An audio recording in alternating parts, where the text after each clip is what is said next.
एक बहुत ही मशहूर शायर ने कहा है कि कौन इस घर की देखभाल करे, हर रोज़ एक नई चीज़ टूट जाती है। दोस्तों, बात कहीं ना कहीं शायरी अंदाज में कम शब्दों में कही गई है, लेकिन इसके मायने बहुत गहरे हैं। सच बात तो यह है कि घर सिर्फ ईंट और सीमेंट से बनी कोई इमारत नहीं होती, बल्कि उसमें रहने वालों के सपने, रिश्ते और भावनाएं उसे घर बनाते हैं। लेकिन जब घर की दीवारों में दरारें पड़ने लगती है, जब हर रोज़ कुछ ना कुछ टूटने लगता है, कोई सामान, कभी रिश्ता और कभी भरोसा, तब सवाल उठता है, इस घर की देखभाल कौन करेगा। यह सवाल सिर्फ चार दीवारी तक ही सीमित नहीं है, बल्कि यह हमारी ज़िंदगी का एक आईना भी है। घर का मतलब सिर्फ चार दीवारी नहीं, गहरे अर्थों में समझे तो कभी वह परिवार होता है, कभी कोई रिश्ता होता है, कभी समाज और कभी खुद का मन। अपना मन भी एक घर की तरह है, समाज एक घर की तरह है, रिश्ता भी। जब इनमें हर रोज़ कुछ टूटने लगे तो कौन इसे संभाले, कौन इसे फिर से जोड़े, कौन इसकी जिम्मेदारी ले। कई बार हमें लगता है कि चीज़ें अपने आप ही ठीक हो जाएंगी। आज एक कप टूटा, कल एक कुर्सी हिल गई, परसों एक खिड़की का शीशा चटक गया।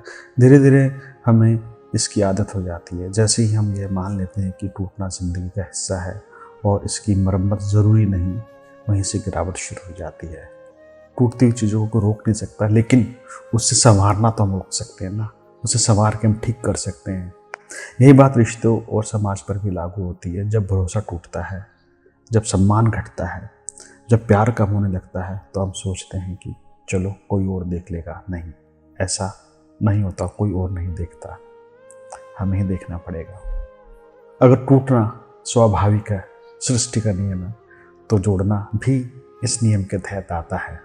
अगर हर रोज़ कुछ टूटता है तो हमें हर रोज़ कुछ जोड़ने की कोशिश भी करनी चाहिए। अगर कोई खिड़की टूट जाए तो उसे ठीक करना चाहिए, ना कि ये सोचकर छोड़ देना चाहिए कि अब क्या फ़र्क पड़ता है, काम तो चल ही रहा है। रिश्तों में भी यही बात लागू होती है। अगर किसी ने गलती की तो उसे माफ़ करने का हौसला होना चाहिए। अगर किसी दिन किसी की बात से दिल दुख गया तो अगली सुबह उसे प्यार से मनाने की हिम्मत होनी चाहिए। हम अक्सर सोचते हैं कि घर की देखभाल करने की जिम्मेदारी किसी एक व्यक्ति की होनी चाहिए, शायद माता पिता की, शायद बड़े भाई बहन की, या फिर समाज में किसी बड़े व्यक्ति की। लेकिन सच यह है कि घर की देखभाल की जिम्मेदारी हम सबकी होनी चाहिए। घर हम सबका होता है, किसी एक व्यक्ति का नहीं। जब हम सब अपनी अपनी भूमिका निभाने लगते हैं, जब हम ये नहीं सोचते कि कोई और देख लेगा, तब घर वाकई घर बनता है। और फिर चाहे वह चार दीवारी का हो या दिलों का। जब हर व्यक्ति यह मान ले कि उसे अपने हिस्से की ईंट खुद जोड़नी है, उसे अपने हिस्से की खिड़की खुद साफ करनी है, तभी घर चमकेगा, तभी रिश्ते मजबूत होंगे।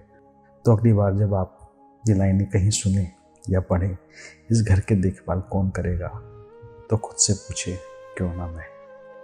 आप सुन रहे हैं एप्रिशिएशन टीवी।